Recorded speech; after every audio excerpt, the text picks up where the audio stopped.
ये बारिश ये मौसम नदी का किनारा. नदी तर नाही, डबकी येते आणि भरायला लागली ती. असाच पाऊस जर चालू राहिला तर लवकर नदी होईल आपल्याकडे. आणि विषय ह्यांना ओळखलं का, दिगंजी मधील सुप्रसिद्ध हॉटेल दक्षचे मालक आणि त्यांचे मित्र. मोसम जबरदस्त खतरनाक झालाय आणि भुका पण लय लागल्यात. पण वाईस कडक झणझणीत पाहिजे. आपली बिगवून मच्छी थाळी तयार आहे का? तयार आहे. कधी हो? कधी या कधी? लवकर लवकर. आमची सोशल मीडिया फॅमिली पण येणार आहे. ओके.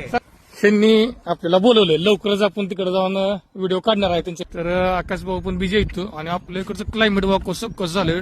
दुपारच्या 4 वाजले ते आणि बघा दाखवा लागेल. छत्रपती शिवाजी महाराज की जय. मोकळं पटावण्याचं वातावरण कसं जबरदस्त झालेलं बघा. अवश्य सगळ्यात जेवायसाठी दिगंजी मध्ये हॉटेल दक्षला नक्की तुम्ही भेट द्या. मी पण भेट देणार आहे. आपण तिथनं जबरदस्त व्हिडिओ बनवू. नाद करते का झालं पाहिजे. कसं नात करते काच.